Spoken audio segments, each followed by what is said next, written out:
What would you say like your demographic is? Men. No, like age.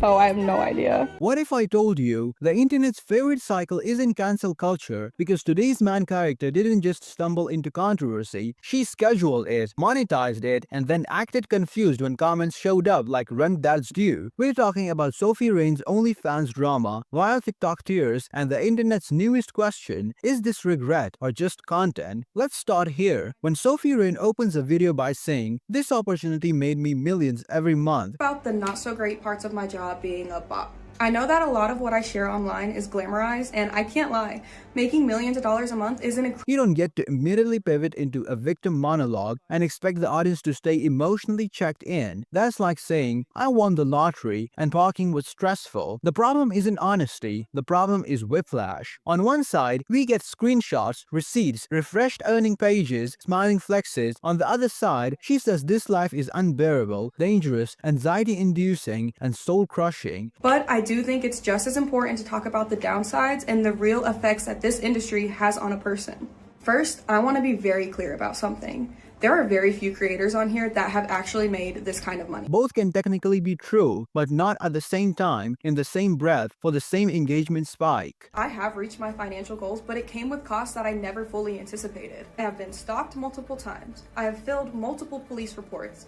I've filed restraining orders, and my anxiety is at an all-time high. The private life that I thought I could keep outside of social media is getting harder and harder to protect. And this is where internet backlash kicks in, because the audience isn't mad about success, they're exhausted about inconsistency. Now, let's talk about the creator economy reality that never trends. For every viral OnlyFans success story, there are thousands of creators making barely anything if they're lucky. No stability, no exit plan, no long-term safety net. This job has opened so many doors and provided so many opportunities that I am incredibly thankful for. But gratitude just doesn't cancel out reality. That's why I feel a responsibility to be honest with you guys. This industry comes with real risks.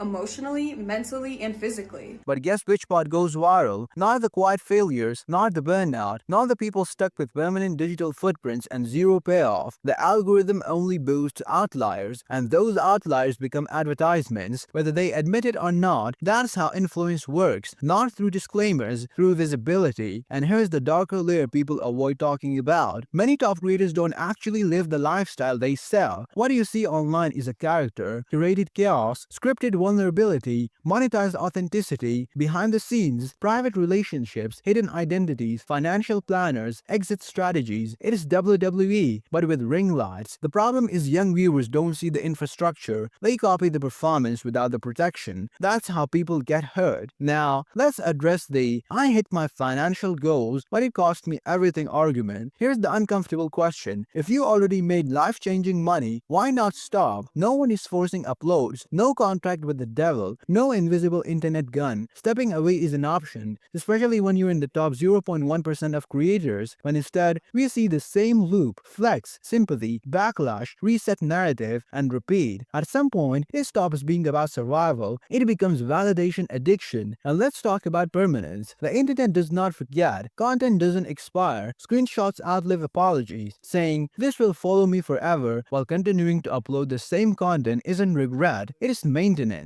Regret without change isn't growth, it's performance art. Now add branding contradictions into the mix. When names shift, ages fluctuate, identities adjust, and values conveniently reappear when useful, audiences stop asking what happened and started asking what's real, because when everything is optimized for monetization, even vulnerability feels synthetic, and that's where trust dies. There's also the influence conversation people hate having. When younger creators grow up around monetization culture, viral success, and adult-coded attention, platforms don't feel risky, they feel normal. No accusations required, no legal claims needed, just timeline, proximity, plus visibility. That's influence. And when someone says, "I don't influence anyone," while constantly broadcasting extreme success, the math doesn't math. Here's the truth internet already figured out. This backlash isn't hatred, it's pattern recognition. People aren't mad that someone made money. They're tired of watching the story reset every time engagement dips. You You don't get to flex generational wealth and ask for pity in the same scroll. You don't get to warn people away while marketing the fantasy. And you don't get endless sympathy without change. Consequences aren't cruelty, they're cause and effect. So the real issue isn't what's being said, it is what keeps being done. And until that changes, the comments won't either. Watch this video next and don't forget to like and subscribe. Cheers.